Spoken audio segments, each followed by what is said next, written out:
Quatrième édition des Journées internationales de la radiologie qui a pour thème cette année placé de l'imagerie médicale et de la radiothérapie en l'oncologie, organisée par SOMIM et Atir Mali en collaboration avec ses partenaires ce samedi 4 novembre 2022 à la INRSP.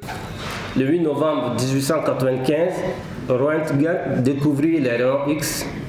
posant ainsi les bases d'une nouvelle discipline médicale qu'est la radiologie. Cette journée internationale donc est une journée consacrée à la science et à la discipline de la radiologie. Dans le monde, elle est célébrée pour la première fois le 8 novembre 2012 sous l'initiative de la Société européenne de radiologie, la Société nord-américaine de radiologie et le Collège américain de radiologie. L'objectif de cette journée d'aujourd'hui est de permettre aux oncologues, radiologues, médecins nucléaires, physiciens médicaux et aux radiothérapeutes, ainsi qu'aux autres spécialistes de la santé intervenant en oncologie, de partager leurs expériences, discuter des innovations, réviser les protocoles d'acquisition et harmoniser les études diagnostiques, comparatives, de suivi afin d'améliorer l'impact du diagnostic radiologique et du traitement par le rayonnement en oncologie. D'après le Centre international de recherche sur le cancer, il y a eu en 2018 plus de 18 millions de nouveaux cas de cancer et plus de 9 500 000 décès liés à cette maladie.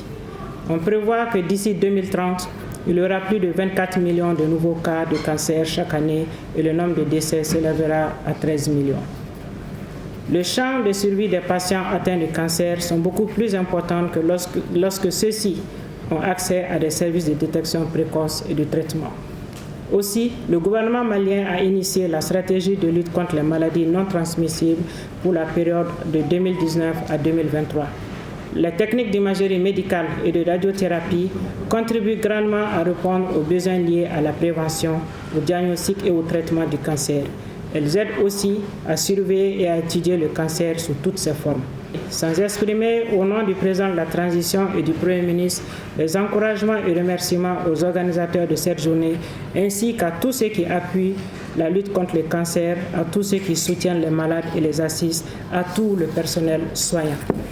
Je voudrais également vous rassurer que la lutte contre le cancer fait partie des priorités chères au président de la transition qui s'est engagé non seulement à soutenir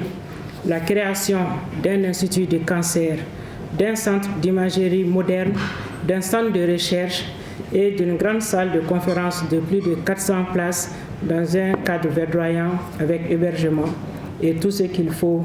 comme logistique dans le cadre du projet de complexe hospitalier de 4e référence dont il a fait le lancement le 22 septembre 2022. À cette occasion, ils ont rendu un hommage à leurs doyens qui ont fait valoir leurs droits à la retraite après les bons services rendus à la nation.